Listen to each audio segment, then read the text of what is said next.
Menteri Dalam Negeri Tito Karnavian mengatakan lebih dari 200 pemerintah daerah telah mengajukan lahan untuk pembangunan sekolah rakyat. Ya, namun setelah dicek ternyata banyak yang tidak memenuhi kriteria. Tito menjelaskan untuk membangun sekolah rakyat membutuhkan lahan seluas 5 hektar, sementara lahan yang disiapkan Pemda lebih kecil dari yang seharusnya, bahkan tidak sampai 2.000 meter persegi. Tito mengatakan Presiden Prabowo Subianto menginginkan sebanyak 200 sekolah rakyat segera diluncurkan pada tahap awal. Meski demikian pihaknya masih melihat kondisi di lapangan dan Tito menambahkan dengan adanya sekolah rakyat mampu mengurangi beban Pemda dalam pemeliharaan aset-aset yang selama ini terbengkalai. Ya, Pemda banyak sekali yang mengajukan ya, melebihi 200 malah. Jadi kan ada yang 2.000 meter sesuai kriteria. Kriterianya kan kriteria 5 hektar. Aset dan bangunan yang tadinya jadi beban untuk tidak dipakai tapi dibebani, itu dengan ada sekolah itu akan menjadi produktif. Selain itu juga akan membuat kader-kadernya, anak-anaknya akan lebih baik untuk masa depan mendatang. Dan jangan lupa, situ nanti ada perputaran logistik, ya. Karena untuk membuat bangunannya perlu ada bahan-bahan bangunan. Dan nanti untuk boardingnya kan pasti siap makan, otomatis ada rantai pasok yang berputar. Ya, sudah terlihat excitementnya ataupun niat baiknya dari Pemda. Ratusan tadi ya, 200 Pemda yang sudah mengajukan pembangunan dari sekolah rakyat di beberapa daerah. Dan ini tinggal kemudian memenuhi kriteria yang sudah disyaratkan ya. Tadi sampaikan memang luas tanahnya sendiri harus sesuai dengan apa yang disyaratkan oleh pemerintah pusat gitu. Ya, agar 5 hektar. Betul, daya tampungnya juga maksimal. Dan kalau kita lihat memang cukup keren juga ya sekolah rakyat yang kemarin di launch di Jakarta. Iya, betul sekali.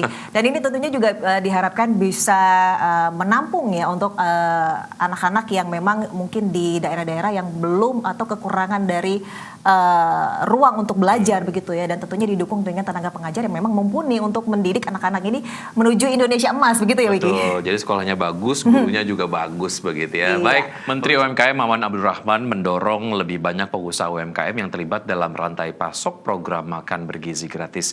Maman berharap pengusaha UMKM mampu menjaga kualitas dan higienitas bahan pangan yang akan disuplai ke dapur SPPG.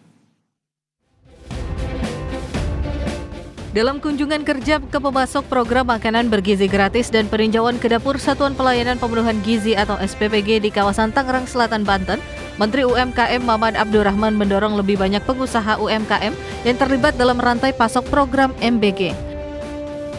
Pasalnya hal tersebut memberikan manfaat bagi ekonomi rakyat.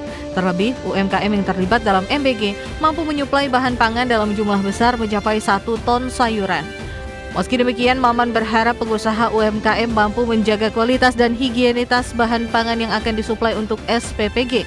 Selain itu, pihaknya juga melakukan pembinaan terhadap puluhan pengusaha UMKM agar bisa memenuhi persyaratan menjadi pemasok kebutuhan MBG. Kami tadi sudah bersama-sama dengan Kepala BGN, kita tempelkan SPPG ramah UMKM, tujuannya untuk memotivasi dan mendorong semakin banyak UMKM yang terlibat dalam program ini. Dan semakin banyak rakyat Indonesia yang juga mendapatkan kemanfaatan. Maman menambahkan terdapat 3.000 lebih UMKM yang terlibat dalam program kemitraan dengan program MBG, termasuk 551 koperasi, 149 BUMDes, 8 BUMDesma, dan 2.300 supplier lainnya. Dari Tangerang Selatan, Banten, Ade Firmansyah, IDX Channel.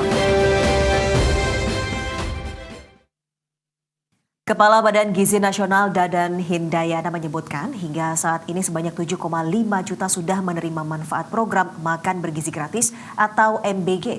Angka tersebut mencapai 9% dari target 82 juta penerima manfaat pada tahun ini. Selain itu saat ini juga sudah terbentuk 2.391 satuan pelayanan pemenuhan gizi atau SPPG. Dari total tersebut, Sudan menyerap 94.000 tenaga kerja baru.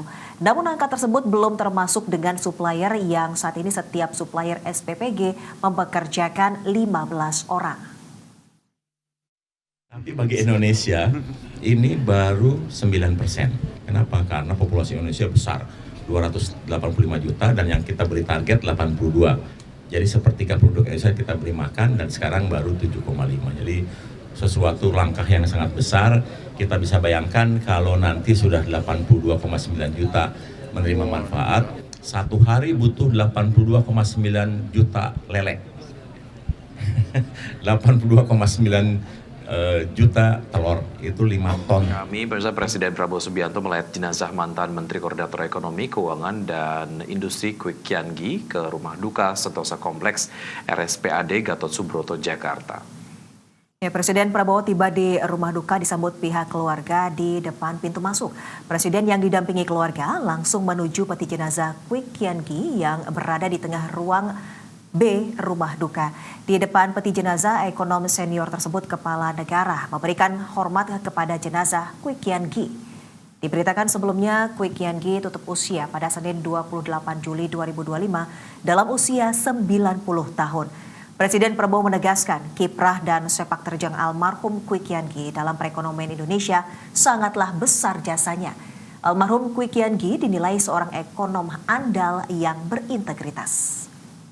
Datang hanya untuk menghormati, bela sungkawa ya Pak Kwik, seorang tokoh bangsa yang sangat berjasa. Pemikiran beliau sangat mempertahankan ekonomi Pancasila, ekonomi pasal 33. Beliau seorang tokoh yang luar biasa. Saya merasa dekat sama beliau. Beliau banyak kasih nasihat ke saya.